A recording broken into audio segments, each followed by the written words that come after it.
और वो चार्ट आपको भिजवा देंगे एक बार, ताकि आप भी देख लीजिए उसको। और अभी यहाँ से अपना सिलेबस शुरू हो रहा है, राइट। तो हम आज बात करेंगे शब्द पे।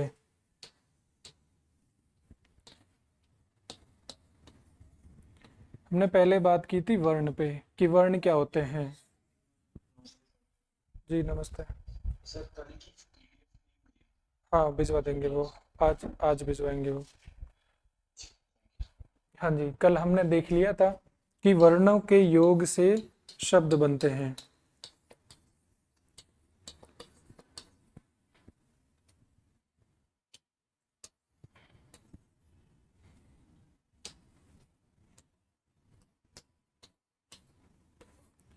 आपको एग्जाम्पल ध्यान में रखना है, और एक एक स्लाइड पे जो जो चीज़ बताई जा रही है वो सारी चीज़ इम्पोर्टेंट है। उसका नमूना के तौर पे मैं पेपर लेके आया हूँ साथ में, तो मैं पेपर में बता दूं आपको कि प्रश्न कैसे पूछे गए हैं।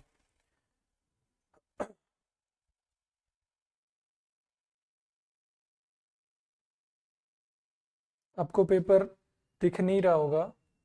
अगर आपने पीवाईक्यू देखे होंगे तब आपने, जैसे ये 85 नंबर पे क्वेश्चन है, ये पीडीएफ आपको भेज देंगे। इसमें लिखा हुआ है अपना अपना सामान उठाओ और चलते बनो, वाक्य में सर्वनाम है। अब ये ऑप्शन दे रखे हैं इसमें। तो शब्द के प्रकार को हम करते हैं जब फोर्थ वाले स्टेज पे जब हम पहुंचते हैं, वहां हम देखते हैं परिवर्तन के आधार पर शब्द के प्रकार। उसमें हम देखते हैं विकारी और अविकारी। विकारी में पहला होता है संज्ञा, दूसरा होता है सर्वनाम। तो ये सर्वनाम के बारे में पूछना चाह रहा है कि कौन सा सर्वनाम है। तो प्रश्न किस प्रकार से पूछे जा रहे हैं, वो चीजें ये है जो आपको दिख रही है। इसमें मैं आपको कुछ एग्जांपल्स बता देता हूं। जैसे आज का टॉपिक हमारा रहेगा तत्सम और तद्भव, उत्पत्ति के आधार पर शब्दों के प्रकार में। तो यहाँ प्रश्न दे रखा है तत्सम शब्द नहीं है। मैं लिख दे रहा हूं कौन सा शब्द जो है वो तत्सम नहीं है। तो इसमें ऑप्शन दे रखे हैं इन्होंने, वो ऑप्शन में नोट डाउन कर रहा हूँ। आपने चीज़ें नहीं पढ़ी होगी, पर अभी के लिए आप देखिए। पहला दे रखा है छठा,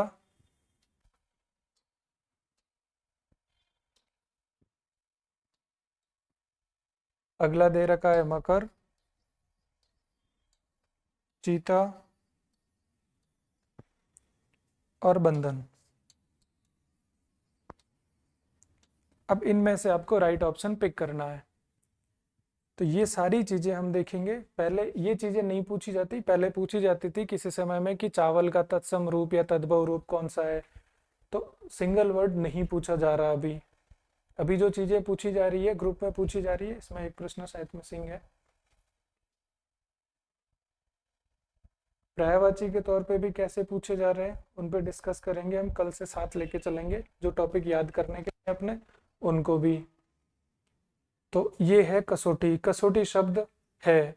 अब मैं लिख दे रहा हूं बोर्ड पे कि कसौटी शब्द तत्सम है या तद्भव।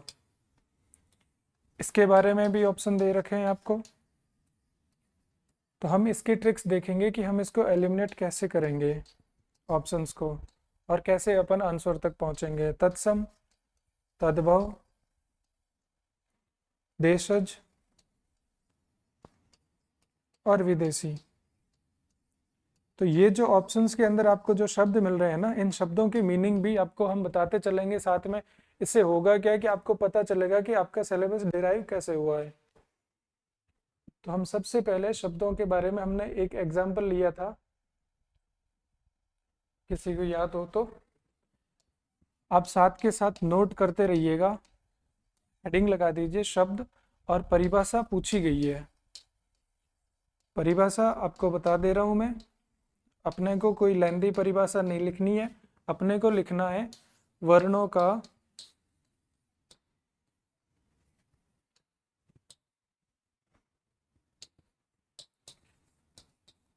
का सार्थक योग क्या कहलाते हैं? शब्द। तो ये इसकी परिभाषा रहेगी, वर्णों का सार्थक योग। सार्थक योग हमने कल एग्जाम्पल लिए थे इंट्रोडक्टरी क्लास में। जैसे कमल, क म और ल, ये क्या है? ये वर्ण है। फिर हमने एग्जाम्पल लिया था अगला, कलम। फिर हमने अगला एग्जाम्पल के तौर पे लिया था मकल। इन दो के अर्थ है, तो ये क्या है, सार्थक। इन तीनों के, इन दो के तो अर्थ है, इनके नहीं है, लेकिन ये वर्णों का तो योग है।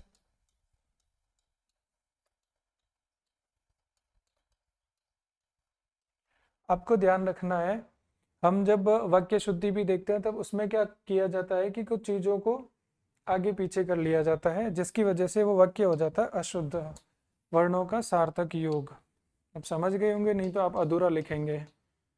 सार्थक योग, अब ये सार्थक अगर यहाँ लिख दिया जाए, अब मैं आपसे पूछूं कि शब्द की परिभाषा रहेगी, तो एक तो होता है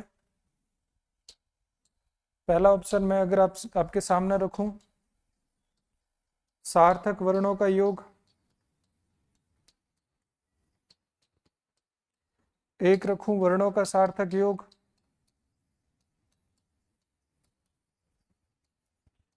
एक रखूं वर्णों का योग,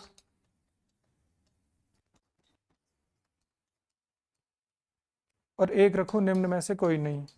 तो आप कौन सा ऑप्शन टिक करेंगे? आपको दिख रहा होगा लिखा हुआ। परिभाषा से संबंधित प्रश्न पूछा गया है एक बार।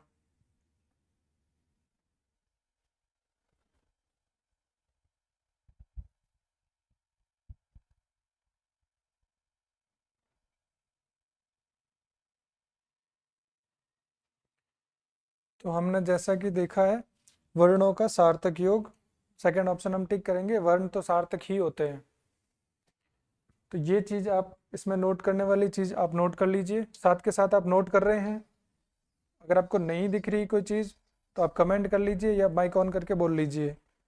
आज की क्लास में लिमिटेड ही बच्चे हैं जो इनरोल हुए हैं, या फिर जिन्होंने फीस वगैरह डिपॉजिट करवा ली है, या फिर जो अलग बैच बन चुका है, फिल्टर हो चुके स्टूडेंट वही है इसमें।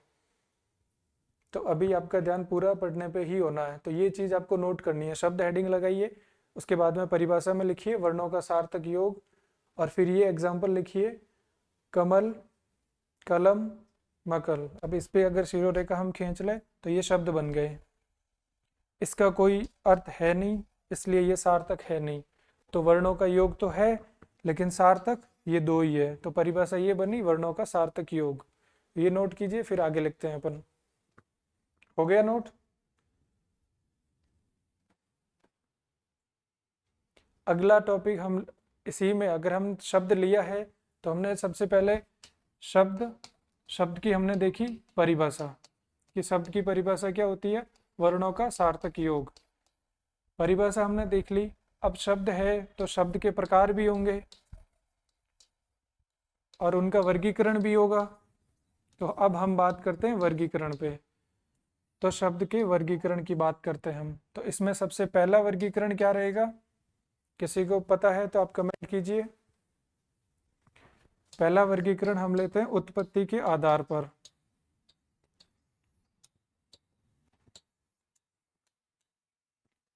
उत्पत्ति के आधार पर अभी जो हमने डिस्कस किया, तत्सम, तद्भव, ठीक है, तो ये होते हैं चार प्रकार।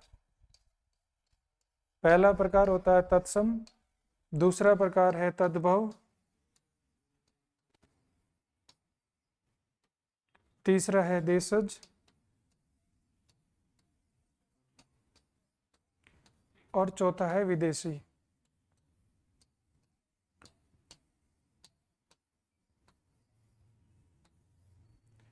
पहला क्लासिफिकेशन हम देख रहे हैं उत्पत्ति के आधार पर, जिसमें तत्सम, तद्भव, देशज और विदेशी। ये पूरा चार्ट आपका एक ही पेज में बनना चाहिए, शब्द की परिभाषा से लेके प्रकार वर्गीकरण तक का। आप साथ के साथ नोट करते रहिए, अलग से नोट करने का टाइम नहीं दिया जाएगा। नोट्स प्रोवाइड करवाने के भरोसे मत रहिएगा आप, लेकिन फिर भी नोट्स दे दिए जाएंगे आपको। साथ के साथ लिखते रहेंगे तो आपको समझ में आता रहे, क्योंकि मैं बताऊंगा स्लाइड आगे पीछे करके, तब आपके पास लिखा हुआ होगा, तब आप समझेंगे प्रश्न कहाँ से कैसे बनता है।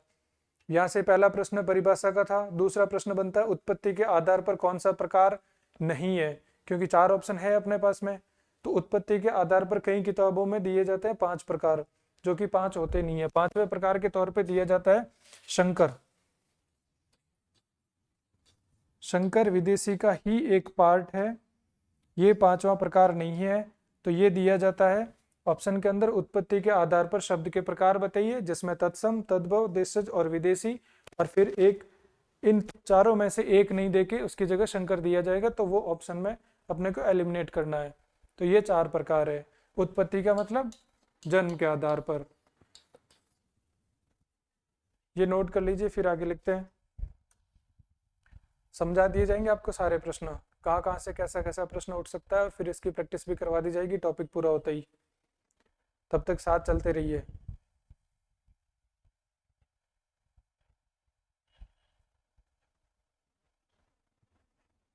उम्मीद है आपने लिख लिया होगा, इतना ही टाइम मिलेगा लिखने के लिए, ज़्यादा टाइम नहीं मिलेगा। अगला हम देखते हैं अर्थ की दृष्टि से, दूसरा टाइप। किसी को पता है, किसी ने पढ़ रखा हो तो कमेंट कीजिए।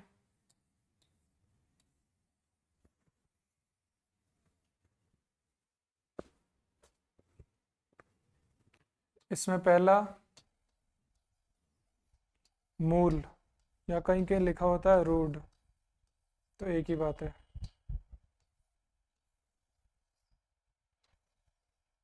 पहला वाला वर्गीकरण आपके सिलेबस में सीधा सीधा मेंशन कर रखा है। फिर बनता है यौगिक।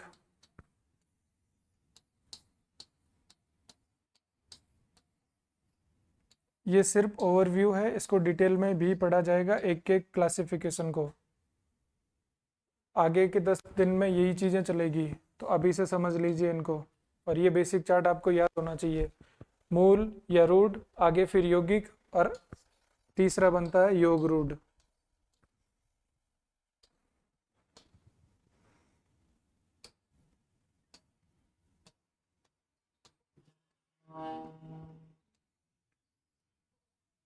एक ही पेज में बना लीजिए ये चार्ट, ताकि आपको पता रहेगा, और इसके नोट्स भेज दिए जाएंगे शाम तक।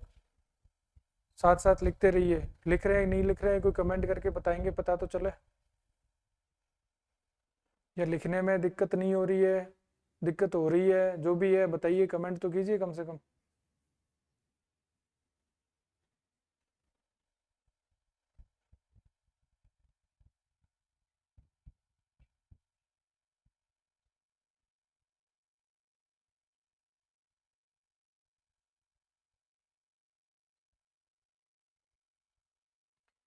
अर्थ की जगह इसको रचना कर लेना।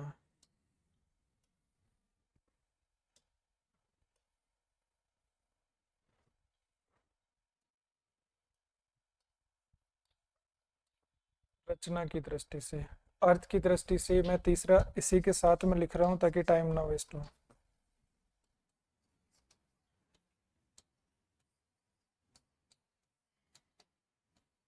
आपको ऐसे ही लिखना है, मैं एरो करके लिख रहा हूँ। अच्छा, नोट कर रहे हैं। चार्ट बन जाए फिर इसको कंप्लीट को एक्सप्लेन करेंगे, आपको और अच्छे से समझ में आएगा कि आपका सिलेबस कैसे डिराइव हुआ है।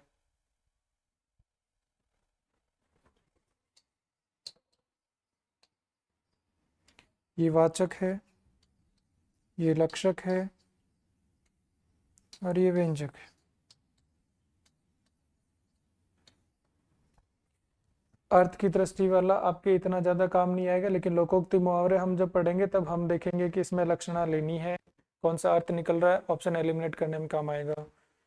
नाम याद रखने के लिए ठीक है, बाकी ये आपको समास में काम आएगा, ये यौगिक उपसर्ग में प्रत्यय में जो बनते हैं उसमें काम आएगा। बाकी अभी के लिए आप नोट करते रहिए साथ के साथ।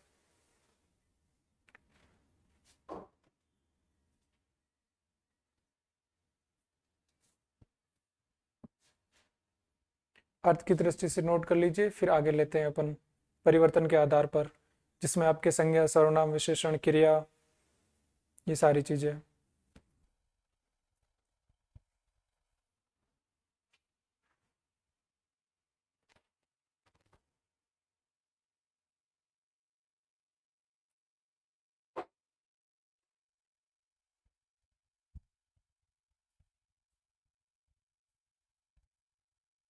शुरुआत की 4-5 क्लास आप साथ के साथ जैसे कह रहे हैं वैसे करते रहिए, फिर आपको प्रश्न भी बताएंगे, आपसे उत्तर भी पूछे जाएंगे, प्रैक्टिस प्रश्न यहीं पे करवाएंगे हम पीपीटी के जरिए।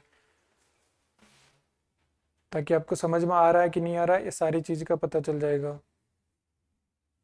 अपना उद्देश्य विद्वान या विदुषी बनना है नहीं, अपना उद्देश्य है 15 में से ज़्यादा सवाल सही करने।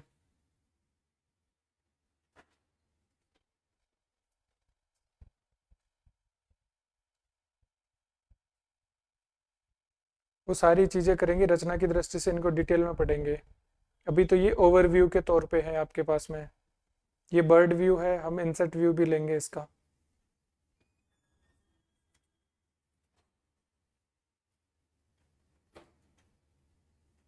उत्पत्ति की दृष्टि से उनका तो आज हम डिटेल में चर्चा करेंगे।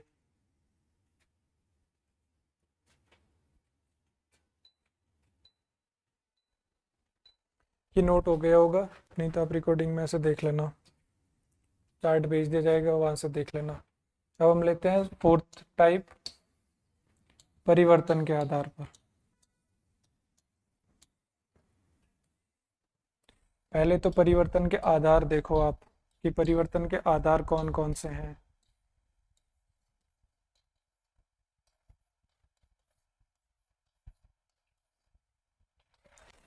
पहला काल, दूसरा वचन, तीसरा लिंग। इनके आधार पर इनमें परिवर्तन होता है। कैसे होता है इसको डिटेल में देखेंगे। फोर्थ अगर ऑप्शन में दे दे कि कौन सा परिवर्तन का आधार नहीं है, और फोर्थ के ऑप्शन में ज़्यादातर वो चिपकाते हैं कारक। अपन सोचते हैं कारक भी होगा क्योंकि सिलेबस में लिखा हुआ है, जबकि ये नहीं होता। इसको लिख के काट लेना ताकि वहाँ ऑप्शन में आए तो आपको समझ में आए। यूँ नहीं कि ये तीन तो पता नहीं सुने हुए हैं, फोर्थ भी होगा।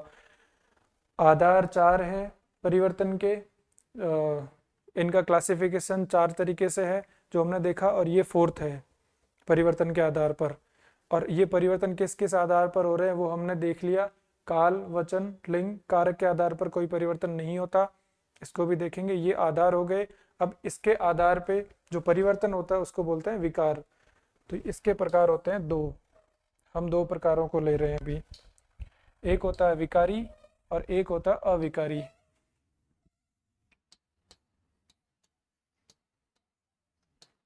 आप चार्ट के जरिए लीजिए ताकि आपको मेमोराइज करने में आसानी होगी, रिवीजन करने में आसानी होगी।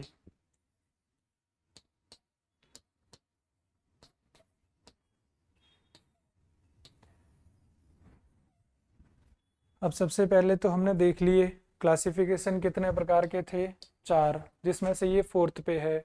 और इनके आधार हमने देख लिए कौन कौन से हैं, फोर्थ में ही है आधार, तो इसको आप याद रखेंगे। काल, वचन, लिंग, ये कर लिया। इसके बाद में अगला प्रश्न यहाँ से क्या बन सकता है, दिया हुआ भी है एग्जाम में। विकारी में चार है तो ये 4 नंबर याद रखना है। अविकारी में भी 4 है।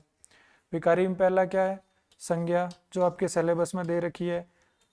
दूसरा सर्वनाम, इंग्लिश वालों के लिए नाउन, प्रोनाउन। विशेषण, एडजेक्टिव, क्रिया, वर्ब। तो ये क्या है, विकारी। नोट करते रहिए साथ साथ। फिर जो क्रिया की विशेषता बताते हैं वो यहाँ आएंगे अविकारी में। तो इसमें पहला है क्रिया विशेषण।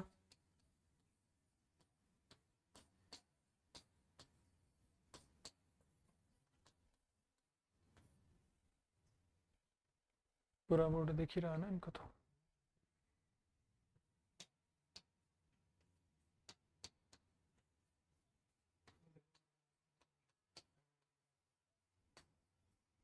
दूसरा संबंध बोधक, अगर है नहीं तो फिर उधर लिख देंगे, इनके लिए विजिबल ही है जहाँ तक स्क्रीन दिख रही है पूरी फोन में इनको।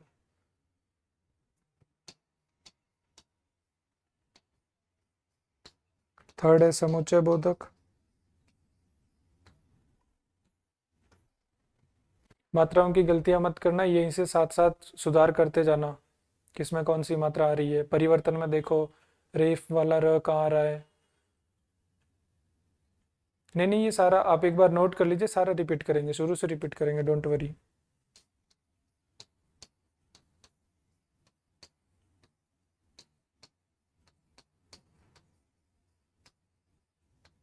आपके अगर कुछ रह भी जाता है लिखने का तो कोई दिक्कत वाली बात नहीं है, आपको नोट्स भी भेजेंगे। बस साथ के साथ नोट करते रहिए। कल तक हम चार्ट से ले रहे थे ताकि लिखने वाला टाइम बचे, पर कुछ बच्चों की डिमांड है कि लिख के करवाया जाए, तो वो उस हिसाब से करवा रहे हैं लिख कर। तो आपको लिखने का भी साथ के साथ टाइम मिल जाएगा, साथ के साथ नोट करते रहना। चीज़ें साथ साथ बताई जा रही है, फिर दोबारा बताई जाएगी आपको, उसके बाद में आगे बढ़ा जाएगा। एक बार यहाँ तक नोट कर लीजिए, फिर शुरू से शुरू करते हैं।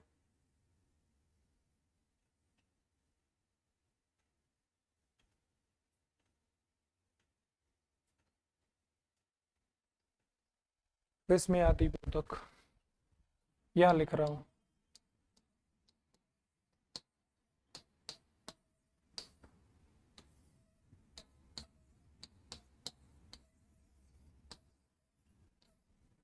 ये यहाँ लिखा हुआ है, जो लास्ट में लिखा हुआ है।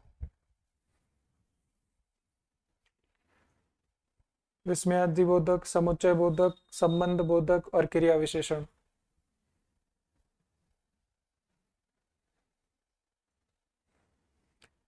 परिवर्तन के आधार पर हम वर्गीकरण को देखें तो परिवर्तन, अगर कोई चेंज हो रहा है, परिवर्तन क्या बोलते हो, चेंज। अगर आप में भी कोई बदलाव हो रहा है, कोई परिवर्तन हो रहा है, तो क्यों हो रहा है, तो उसके बेसिस क्या है, आधार क्या है। अपन देखते हैं बच्चों में परिवर्तन होता है, मान लो टीन एज के दरमियान कुछ चेंजेज होते हैं, तो वो टीन एज की वजह से होते हैं। दाढ़ी मूंछाना, आवाज का भारीपन, ये सारी चीजें जैसे हो गई। तो अब ये आधार क्या है इसके, एक तो काल, एक वचन। जैसे एग्जाम्पल यही दे दूंगा तो फिर आगे इनमें क्या पढ़ोगे आप, ये सारी चीजें पढ़ेंगे हम, संज्ञा में पढ़ेंगे, सर्वनाम में पढ़ेंगे, विशेषण पढ़ेंगे, क्रिया में पढ़ेंगे। लेकिन जब हम संज्ञा की परिभाषा बोलते हैं, तब आज तक आप ये बोलते आए हो किसी व्यक्ति, वस्तु, स्थान, भाव आदि के नाम का बोध कराने वाले शब्दों को संज्ञा कहते हैं। अब हम बोलेंगे संज्ञा एक विकारी शब्द है, ये विकारी में है, और ये अविकारी है। सर्वनाम, सर्वनाम एक विकारी शब्द है जो संज्ञा के स्थान पर प्रयुक्त होते हैं। फिर विशेषण, विशेषण एक विकारी शब्द है जो संज्ञा और सर्वनाम की विशेषता बताते हैं। फिर आगे हम पढ़ेंगे क्रिया, तो क्रिया भी क्या है, एक विकारी। विकार का मतलब होता है परिवर्तन। तो इनके आधार पर परिवर्तन इनमें तो होता है चार में, इन चार में नहीं होता। ये क्रिया विशेषण, संबंध बोधक, समुच्चय बोधक, विस्मयादि बोधक, तो आपके सिलेबस की दूसरी यूनिट का पहला और दूसरा सब पॉइंट जो है वो यही तो है, आपका सिलेबस यही तो आया, यहीं से तो आया जी।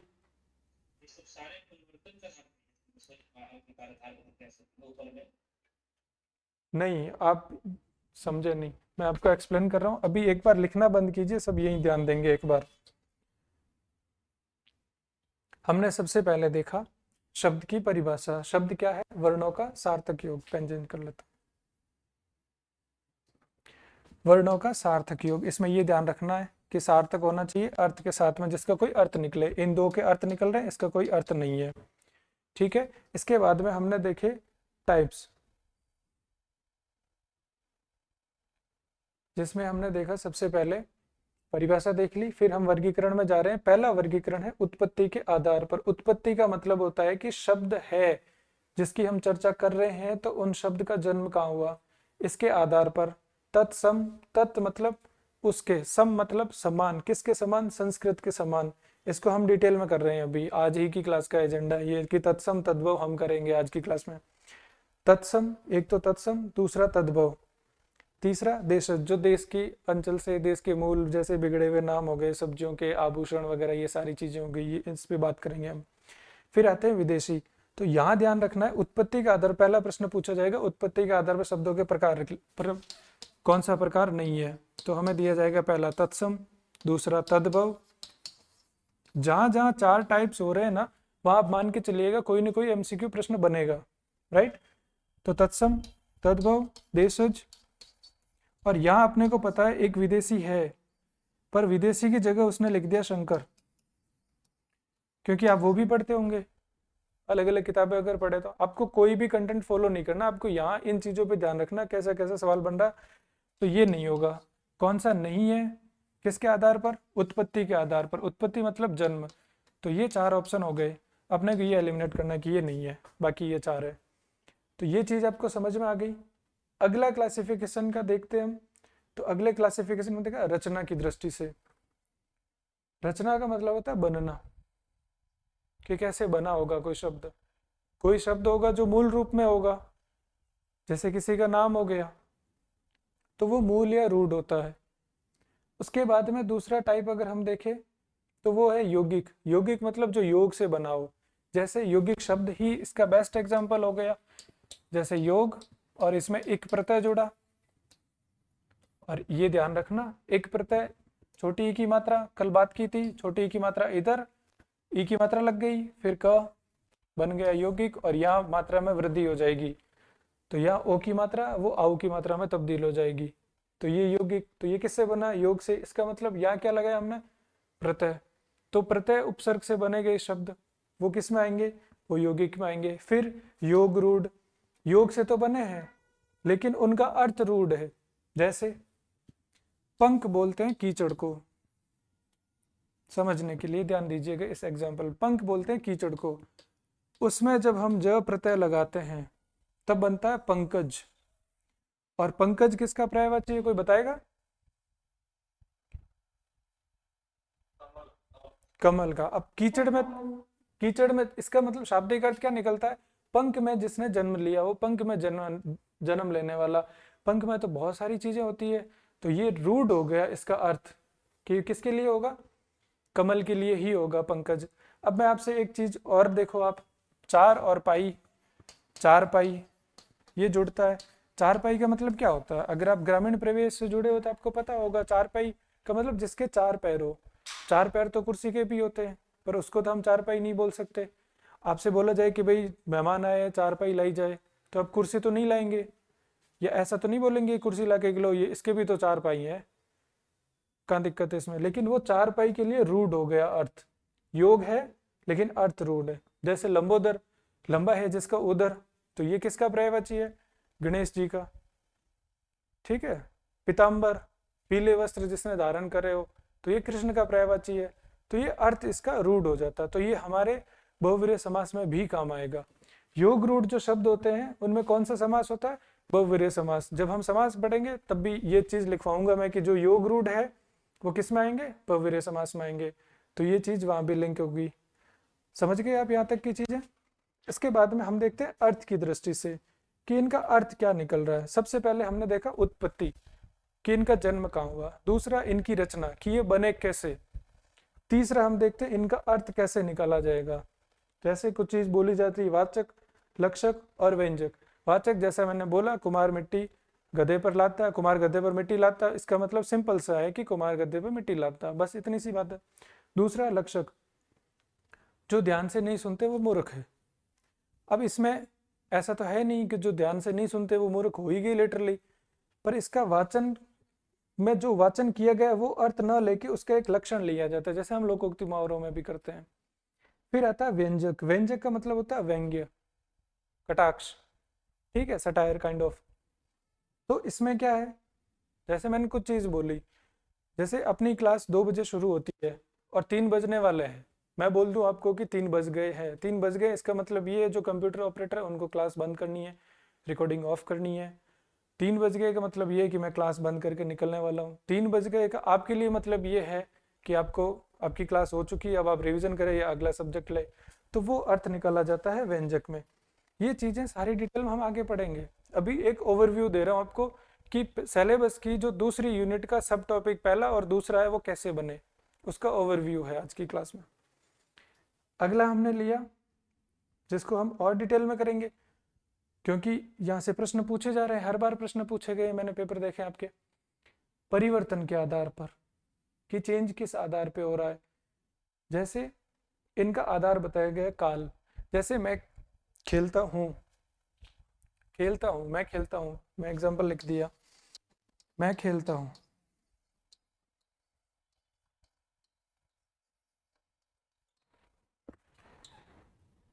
ये प्रेजेंट टेंस का हो गया, वर्तमान काल का हिंदी में। अब मैं की जगह अगर मैं लिखूं वे, मैं क्या है? मैं प्रोनाउन है, आई स्टैंड फॉर प्रोनाउन। तो इसकी जगह मैं लिख दूं वे, तो क्या क्रिया में परिवर्तन होगा? क्रिया मतलब वर्ब, इसमें परिवर्तन होगा। वे खेलता है, खेलता हूं, ऐसा तो नहीं होगा, वे खेलते हैं। तो इसकी वजह से जो चेंज हो रहा है सर्वनाम की वजह से, किस में चेंज, किस आधार पे हो रहा है? काल के आधार पे चेंज हो रहा है कि हमने टेंस चेंज कर लिया इसका। वचन चेंज कर लिया हमने, एक वचन से बहुवचन हो गए, ठीक है। फिर लिंग चेंज कर लिया, राम अच्छा गाता है, अब राम की जगह अगर मैं सीता लिखूंगा तो सीता अच्छा गाता है ऐसा तो नहीं लिखा जाएगा। जो परिवर्तन हो रहा है, जो परिवर्तन का आधार है वो ये 3 चीजें हैं, इन चीजों का आपको ध्यान रखना है। फिर हम देखते हैं ये विकारी, हमने देखा संज्ञा रख के, सर्वनाम रख के, विशेषण रख के, क्रिया रख के, इनको और डिटेल में करेंगे हम। फिर आता है अविकारी की, इनमें कुछ भी परिवर्तन हो जाए कोई फर्क पड़ता नहीं है, चेंज होगा नहीं। तो क्रिया विशेषण हो गए, जैसे मैं अगर लिख दूं कि राम तेज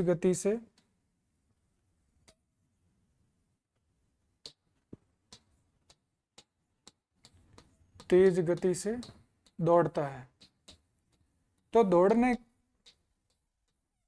की विशेषता बता रहा है तेज।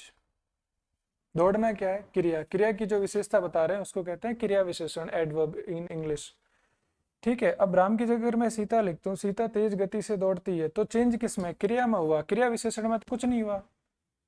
क्या फर्क पड़ गया? अगर हमने चेंज कर लिया तो कोई फर्क नहीं पड़ा। इसलिए ये चीज लिखी हुई है कि इन अविकारी की वजह से कोई चेंज, इनको और डिटेल में पढ़ो क्योंकि संज्ञा सर्वनाम विशेषण आपके सुने होते हैं, पढ़े हुए होते हैं, इसलिए आपको समझ में आ गया। आगे वाली चीज हम उसी टॉपिक में पढ़ेंगे, नहीं तो आपके आज का जो एजेंडा था वो पूरा नहीं होगा। और आज का हमारा है टारगेट, अब आपको वापस हेडिंग लगानी है। हम पढ़ेंगे उत्पत्ति के आधार पर। फ्रेश पेज लीजिए, एक पेज में ये चार्ट कंप्लीट हो गया आपका कि शब्द कहाँ से कैसे कैसे क्या क्या बने हुए हैं। अब लेंगे हम फ्रेश पेज से उत्पत्ति के आधार पर। तो फ्रेश पेज से आप हेडिंग लगाइए।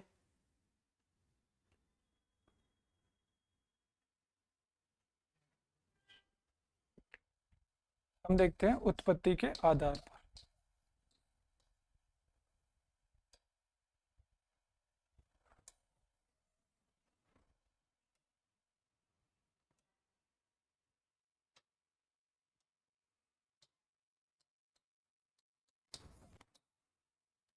पहला आधार हमने उत्पत्ति का ही देखा। उत्पत्ति के आधार पर हम देखेंगे आज सबसे पहले तत्सम, तत्सम और तद्भव।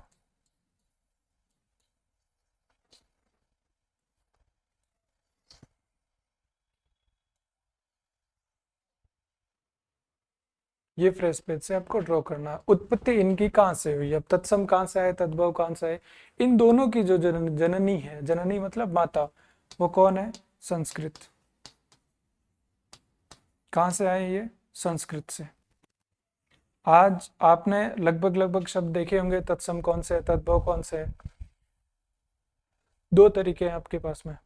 एक तो ये कि मैं आपको कुछ ट्रिक्स बता रहा हूँ, उनको आप प्रैक्टिस करेंगे प्रश्नों के साथ में, तो आप आइडेंटिफाई कर पाएंगे। आपके पास में प्रश्न होगा ऐसे कि निम्नलिखित में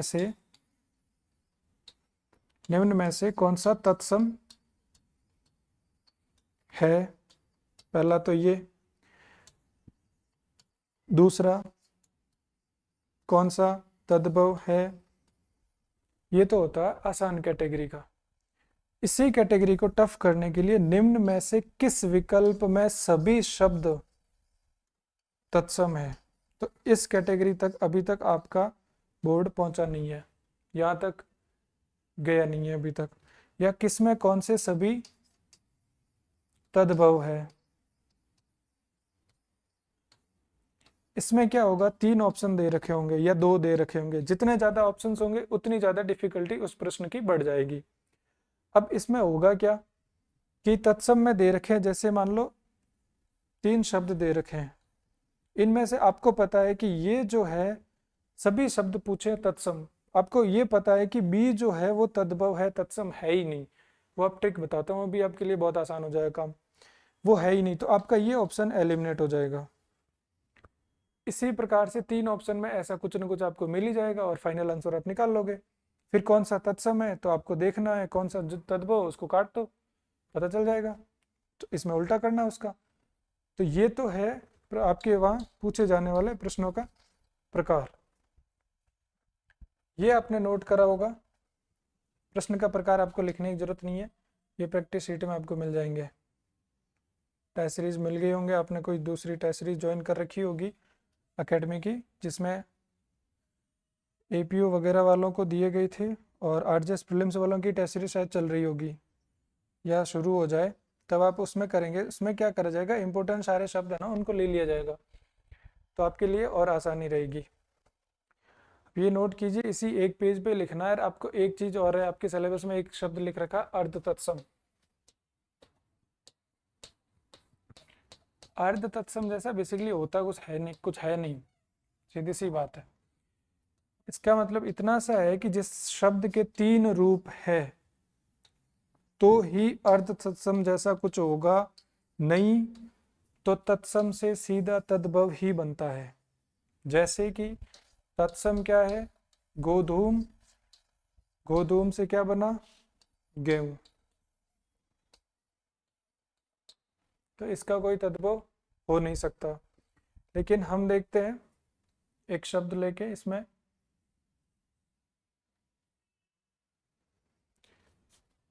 जैसे आपको हिंदी साहित्य का तो आप में से कोई होगा नहीं, किसी का लेना देना नहीं होगा, लेकिन आपको बता देता हूं कि कुछ एक नियम होता है जिसको बोलते हैं क्षतिपूर्ति का दीर्घीकरण।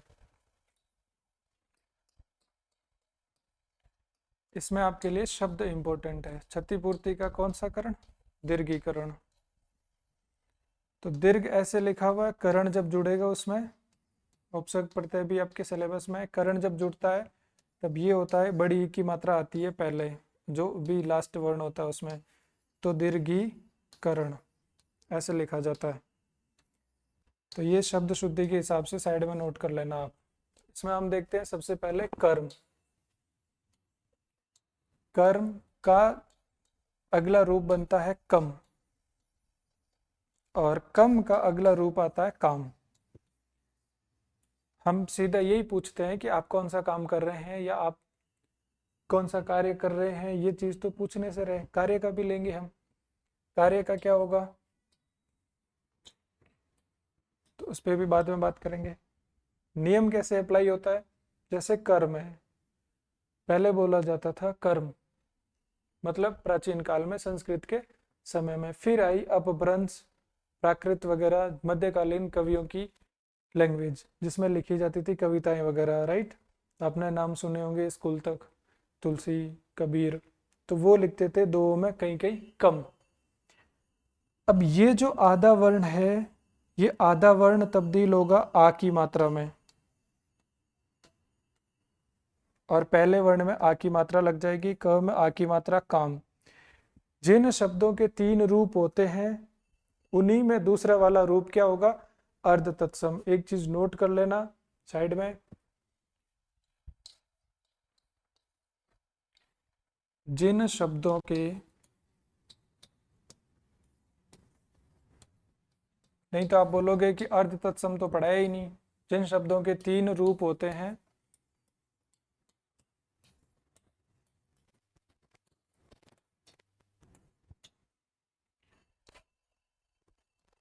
वहां पर दूसरा रूप अर्ध तत्सम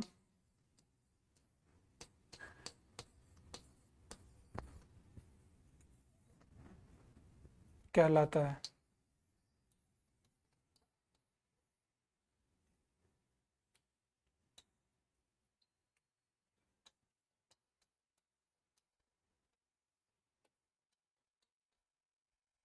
एग्जाम्पल नोट कर लो यहां से, तत्सम जो संस्कृत के समान, फिर उसका दूसरा रूप अर्ध तत्सम। तो आपके ये काम तो हो गया आसान, सिलेबस में एक पॉइंट तो आपका हट गया। अर्ध तत्सम आपको पढ़ना ही नहीं है, होता ही नहीं है, बहुत कम, एक दो ही है जो मैंने आपको एग्जाम्पल बता दिया। फिर आता है तद्भव।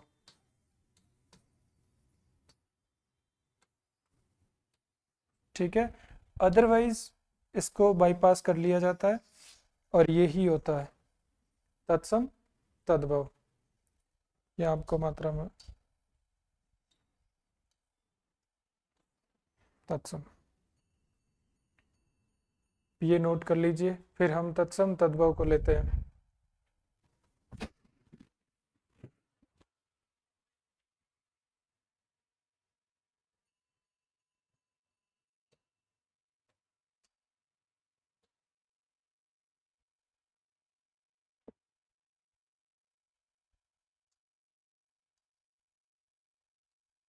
ब्रैकेट में लिख लीजिए ताकि आपको रिवीजन के वक्त याद आएंगे।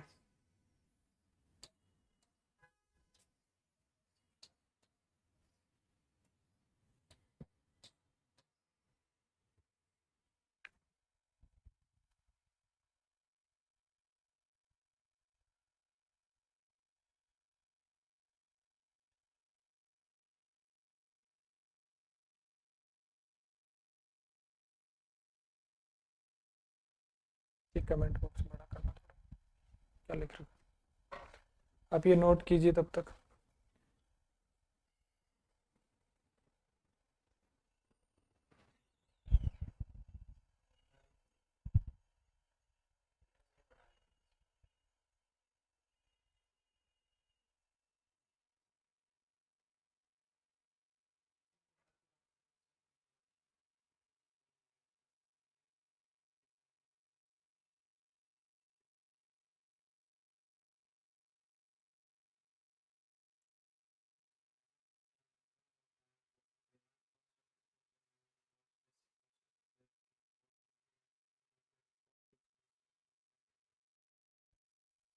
ये चीज़ें आपको पूरी करवाई जाएगी, इसलिए लिमिटेड स्टूडेंट जो आने थे वो ग्रुप में ऐड हो चुके हैं, और जैसे एडमिशन होंगे उनको रिकॉर्डिंग मिल जाएगी। आपकी क्लास के साथ कोई कॉम्प्रोमाइज़ नहीं किया जाएगा। मैं चाहता तो कल भी क्लास रोक सकता था, डिसकंटिन्यू कर सकता था, पर मैंने करी नहीं। हमने सर ने बात की, बैठ के डिस्कस किया, जो सीरियस स्टूडेंट्स हैं हमें इतने से ही मतलब है कि जो सीरियस स्टूडेंट्स हैं जो पढ़ रहे हैं उनमें ज़्यादा से ज़्यादा सेलेक्ट हो जाए, तो वो निश्चिंत रहिए आप। फालतू चीज़ें नहीं लिखवाई जाएगी, जितनी चीज़ें काम की उतनी ही लिखवाई जाएगी, क्योंकि 15 प्रश्नों के लिए 100 में से 15 प्रश्न आते हैं हिंदी के। उन 15 प्रश्नों के लिए कितना कंटेंट लिखवाना कितना ज़रूरी है कितना नहीं, उतना ही आपको करवाया जाएगा। ज़्यादा कुछ नहीं लिखवाया जाएगा। फ्लो चार्ट याद रखने के लिए, समझने के लिए दिए जाएंगे, और पिछले टॉपिक का हर अगली क्लास से पहले कोशिश रहेगी कि हम आपको रिवीजन करवा दें। पर मेरी भी एक कंडीशन है कि आप भी पहले पृष्ठ से लेके जो लास्ट क्लास तक पढ़ाया जाता है वहाँ तक का आप पढ़ के आइएगा, तो आपके कॉन्सेप्ट एकदम क्लियर हो जाएंगे।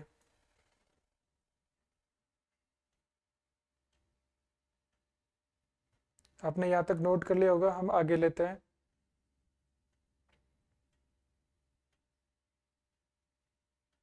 क्योंकि दूसरी हेडिंग का सब टॉपिक है जो कंप्लीट करवाने का टारगेट था आज का।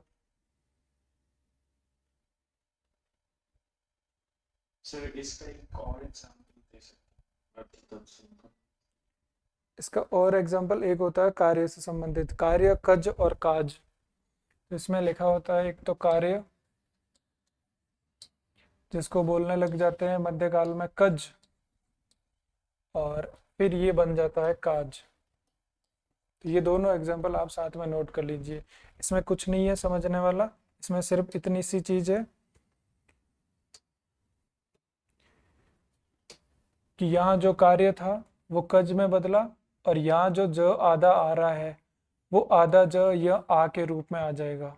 बस यही चीज़ है। ज़्यादातर ये 2-3 शब्द ही है जिनका अर्थ तत्सम होता जाता है, शब्दों का अर्थ तत्सम किसी का होता नहीं है। तो आपको इस चीज़ का ध्यान रखना है। जितने प्रश्न बन सकते हैं वो आज की क्लास में नोट और करवाऊंगा, साथ के साथ नोट करते रहना, मेंस में भी हेल्प होगी इनकी। ये नोट कीजिए, फिर हम तत्सम और तद्भव पे आते हैं।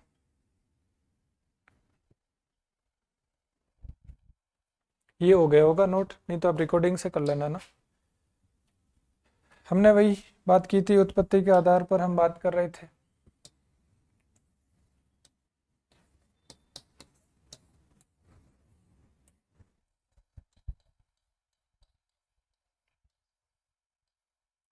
इसका जब आप फ्रैक्शन करते हो तो ये होता है तत् और सम। तत् मतलब बोलते हैं उसके, उसके किसके, उसके मतलब संस्कृत के। आप टुकड़े करते रहिए चीज़ों के, आसान होती जाएगी आपके लिए चीज़ें। ज़्यादा जोर नहीं आ रहा रेड की वजह से आंखों पे। अगला आता है तद्भव।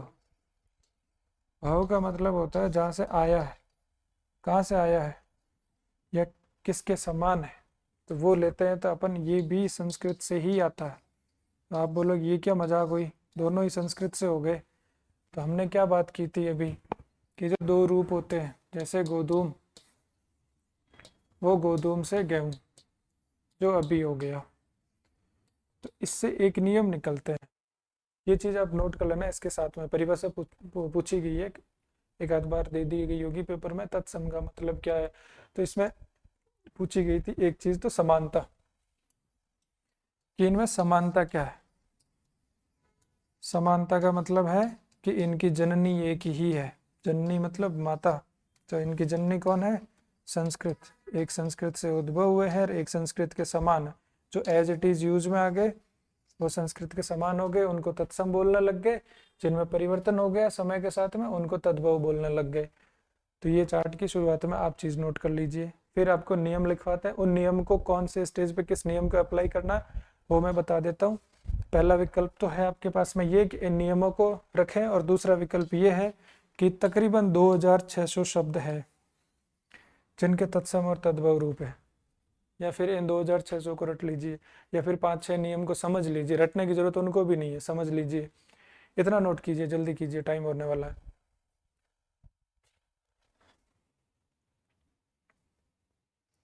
फिर आज आपको एक प्रैक्टिस के लिए नहीं, शब्दों की लिस्ट दी जाएगी जो महत्वपूर्ण है, जिनसे प्रश्न बार बार पूछे जाते हैं।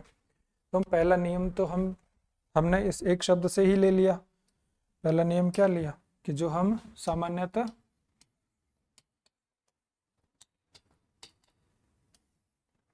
नहीं बोलते।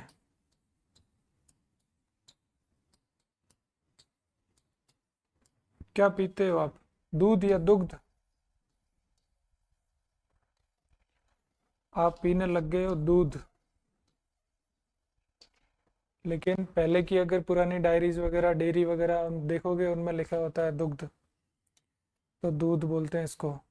फिर एक अभी एग्जांपल लिया था गोधूम का। किसका आटा खाते हो, गोधूम का या गेहूं का? तो पहले तो इससे आइडेंटिफाई करेंगे कि हम उन चीज़ों को बोलते हैं या नहीं बोलते हैं। कौन कौन घी खाता है, कोई है जो घृत खाता है? तो अगला एग्जांपल में लिख लो आप घृत, घी। इससे आपको ये समझ में आएगा कि सामान्यतः हम नहीं बोलते हैं और इधर हम बोलते हैं। ये एक ही में लिखना है ना, एक ही पेज में। आपको वैसे ये पेज दे दूंगा मैं, नोट्स वाला, ताकि आपकी मेहनत कम हो जाएगी, प्रिंट आउट ले लेना उसका, या तो बट लिखेंगे आज से ज़्यादा बेहतर रहेगा। तो यहाँ लिख लेना, सम तो लिखा हुआ ही होगा आपके, जो हमने अंतर वाली चीज़ देखी, समानता वाली चीज़ देखी, उसमें इतना नोट करो, फिर सेकंड पे बात करते हैं।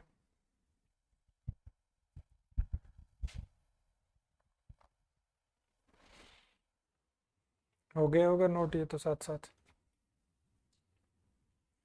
फिर हम लेते हैं री की मात्रा। हमने स्वर की बात इसीलिए की थी ताकि ये पता रहे कि री क्या है। तो री की मात्रा जिनमें लगी होती है, जैसे कि अमृत, तो अमृत ही बोलते होंगे हम। तो बोलने वाला नियम लास्ट में लगाना है। री की मात्रा है तो इसको कुछ और बोला जाता होगा तद्भव में, किसी को पता है क्या बोला जाता है तद्भव में अमृत को? तो मध्यकालीन कविताओं में इसको अम्य बोला जाता था। इसलिए हमें देखना है कि री की मात्रा जिनमें है। दूसरा नियम ये, पहला नियम ये कि सामान्यतः हम बोलते हैं कि नहीं बोलते। दूसरा ये, री की मात्रा वाले तत्सम, और जिसमें री की मात्रा नहीं है ज़्यादातर तद्भव होंगे। ठीक है। फिर तीसरा नियम देखो आप, यहाँ कुछ नहीं है। मध्यकालीन कविताएं जो थी ना, उनमें कौन से शब्द आते थे? यशोदा और जशोदा एक ही है क्या?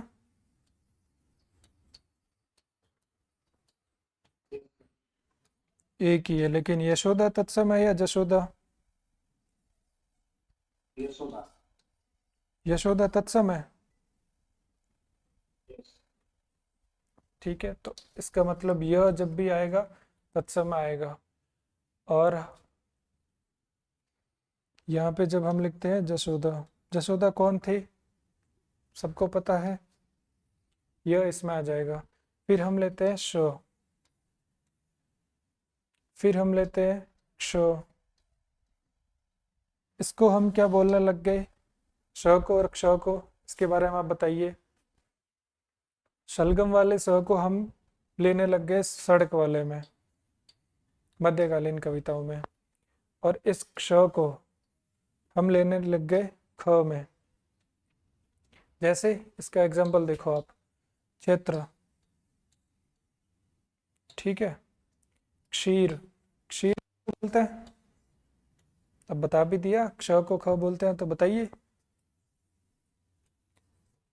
तो क्षेत्र को क्या बोलने लग गए, खेत, खेत तो हम अभी बोलते हैं ना। महाभारत किस लिए हुई थी, क्षेत्र के लिए या खेत के लिए, क्षेत्र के लिए हुई थी। और क्या बोलते हैं क्षीर को, खीर। एक नियम ये लगाना आपको, जिसमें य श क्ष ये सारी चीजें नजर आए वो किस में आ जाएंगे, तत्सम में।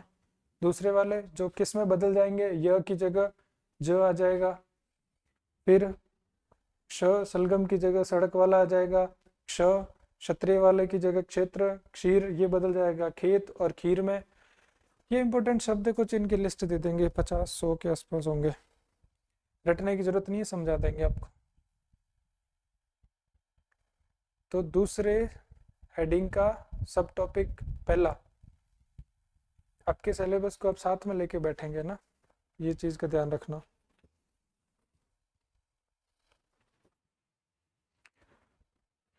इतनी चीज आपने नोट कर ली होगी, तो पांचवा चौथा नियम तीसरे से ही निकलता है ना, वो ये निकलता है कि हमने कल लास्ट में क्लास समअप कर रहे थे, तब हमने देखा था क्ष त्र ज्ञ, ये क्या है, इनको क्या बोलते हैं, संयुक्त अक्षर। मुझे ये टर्म्स बतानी ना पड़े, इसके लिए मैंने कल वाली क्लास में वो चीजें डिस्कस करी थी, राइट। तो फोर्थ नियम हमारा क्या बनता है, संयुक्त अक्षर जिसमें आ रहे हैं वो किस में आएंगे,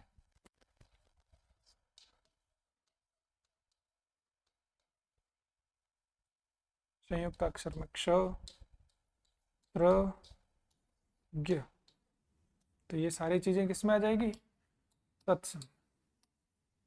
जिसमें भी आपको दिखे, चार ऑप्शन हो आपके पास में, संयुक्त अक्षर दिख रहा हो, आपको कुछ और समझ में आ नहीं रहा, कि आपको दिख रहा है कि इसमें त्रिशूल वाला ये है, ज्ञानी वाला ये है, तो उस ऑप्शन को काट देना कि इसमें तो एक तत्सम है जिसमें ये है, तो ये ऑप्शन आपका कटते ही तद्भव आपको मिल जाएगा। आपका आंसर कैसे निकलेगा ये प्रैक्टिस भी करवाएंगे आपको। तो संयुक्त अक्षर वाले किस में आ जाएंगे, सारे के सारे तत्सम में। अगला नियम यही लिख रहा हूँ, आजकल लड़कियां बिंदी लगाती है क्या, ये फोर्थ था, ये फिफ्थ है। पहले बिंदी लगाती थी, जिन शब्दों पे बिंदी है, और अब आजकल फैशन चल रही है इसकी, ब्यूटी पार्लर वगैरह की, ये याद रखने के लिए है ना। तो यहाँ आप देखोगे तो एक एग्जांपल आता है सांप,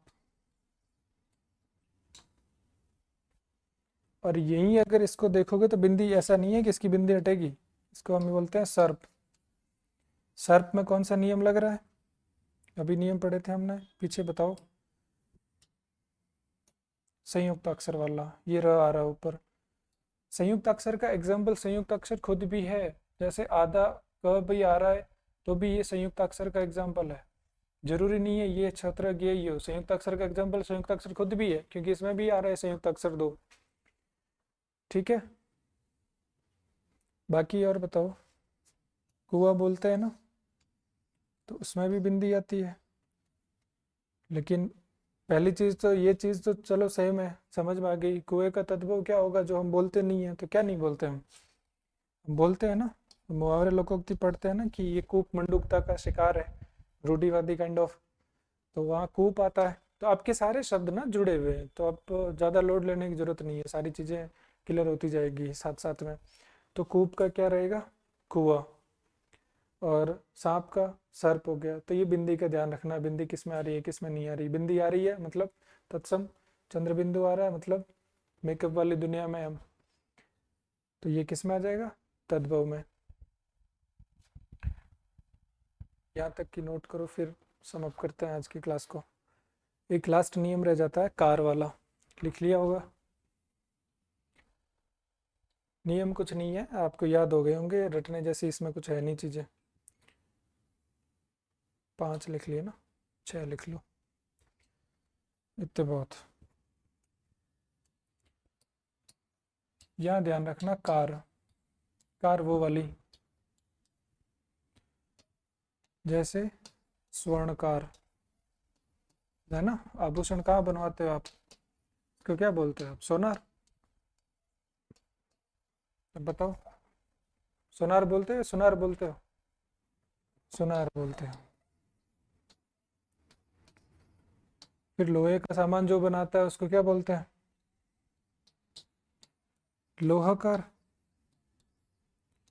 इसमें वही चीजें हैं, इसको लोहार और लोहार दोनों ही बोलते हैं, दोनों ही सही है।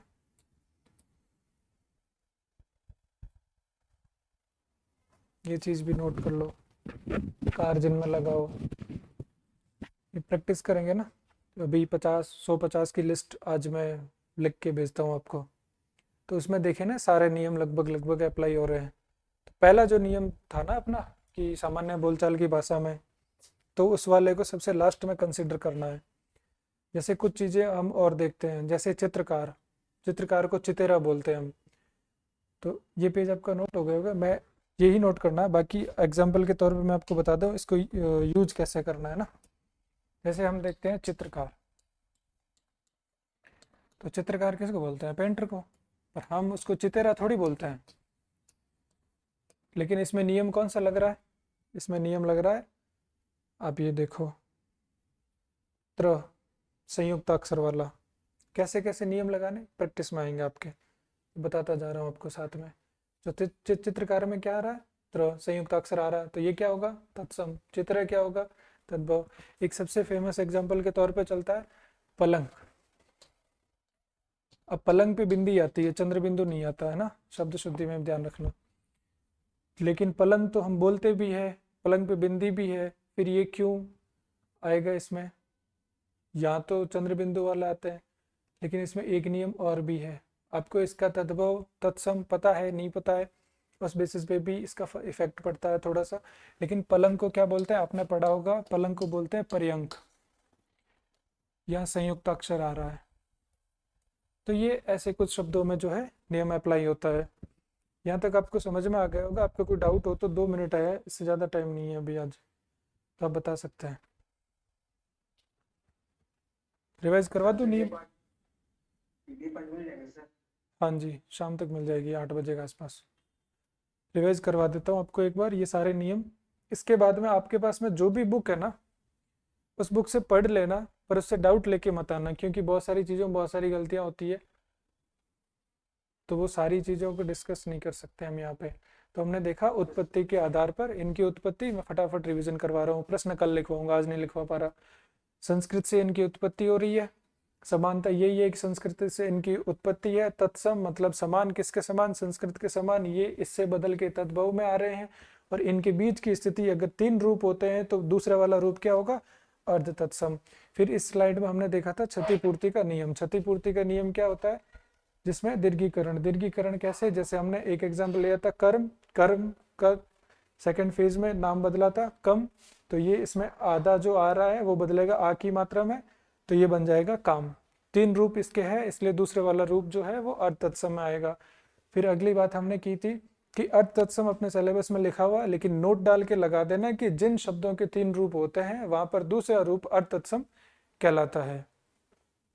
ये विकास के दौर में, शब्दों का विकास जब होता है उस दौर में तीसरा रूप अगर उसका बनता है तो वो अर्थ तत्सम होगा, अदरवाइज अर्थ तत्सम का कोई कॉन्सेप्ट नहीं है। तत्सम से सीधा तद्भव, जिसका एक कर्म लिया था कम, काम, और दूसरा एग्जाम्पल कार्य, कज और काज। इसके बाद में अगली चीज हमने देखी थी, उत्पत्ति की बात हमने कर ली, समानता यही है, जन्य इनकी संस्कृत है। और फिर उसके बाद में हमने पहला नियम देखा, सामान्यतः जो शब्द हम बोलते हैं, अगर हम बोलते हैं तो वो किस में आएगा, तत्सम। नहीं बोलते हैं तो तत्सम में आएगा। करेक्ट तो करो, ऐसी ऐसी चीज़ें बोलूँगा मैं, फिर करेक्ट करना, कमेंट बॉक्स पे मेरी नज़र है। तो जो नहीं बोलते हैं वो किस में आएंगे, तत्सम है। जो बोलते हैं वो तद्भव में आएंगे। पहला नियम ये, जिसको हमें लास्ट में अप्लाई करना सबसे। दूसरा नियम, री की मात्रा वाले क्या है, तत्सम। उसका एग्जाम्पल हमने अमृत लिया। फिर संयुक्त अक्षर की हमने बात की। जो मध्यकालीन कविताओं के जो शब्द है उसको हम किस में लेते हैं, क्योंकि ये सेकंड रूप है, ये इनका सेकंड फेज है। मध्यकालीन कविताओं का दौर था, संस्कृत से मध्यकालीन कविता में जब आए तब आप प्राकृत हो गई, अपभ्रंश हो गई, ये सारी लैंग्वेज तब चल रही थी। इन सारी भाषाओं के जो शब्द है वो किस में आ जाएंगे, तद्भव में आ जाएंगे, क्योंकि इनका तीसरा रूप कोई विकसित हुआ नहीं। जिनका तीसरा रूप विकसित हो गया वो मध्यकालीन कविताओं के शब्द जो अर्थ तत्सम के रूप में आगे जो इतने ही थे। फिर आता है संयुक्त अक्षर के रूप में, जो हमने ये ले लिया, क्षेत्र, क्षीर, खीर। फिर आता है संयुक्त अक्षर वाली बात होगी, सेम ही है ये। और उसके बाद में हमने लिया था संयुक्त अक्षर और बिंदी का अनुस्वार और चंद्र बिंदी। इसमें हमने 2 एग्जाम्पल ले लिए। इसके अलावा बचता है कार वाला, जिसमें हमने देख लिया। फिर हमने ये देख लिया नियम कैसे अप्लाई करना है, तो कौन सा बेटर ऑप्शन है उसके अकॉर्डिंग हमें नियम अप्लाई करना है। और फिर इसकी लिस्ट दे दी जाएगी। इस प्रकार से आपके 2 चीज़ें कंप्लीट हुई है, तत्सम, तद्भव। अब हमें करना है देशज और विदेशी। तो कल की क्लास का एजेंडा रहेगा देशज और विदेशी शब्दों के बारे में हम चर्चा करेंगे। इस प्रकार आपकी पहली यूनिट, दूसरी यूनिट के पहला सब टॉपिक शब्द रचना का तत्सम, तद्भव, ये कंप्लीट हो गया आज। और इसके कुछ डाउट रह जाए आपके, प्रैक्टिस कर लेना, बता देना, कल डिस्कस कर लेंगे। आज के लिए और किसी का डाउट हो 2 मिनट है, आप बता दीजिए। जी, हिंदी में वैसे पुस्तक राइटर जो हाँ, जो हिंदी व्याकरण की अच्छी पुस्तक किनकी आती है?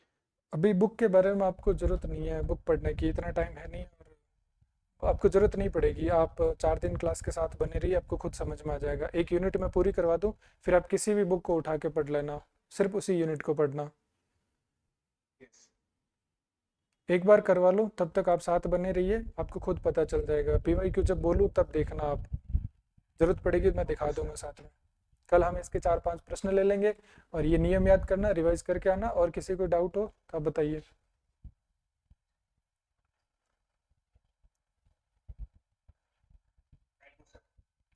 ठीक है, फिर आज के लिए मिलते हैं फिर कल। Thank you.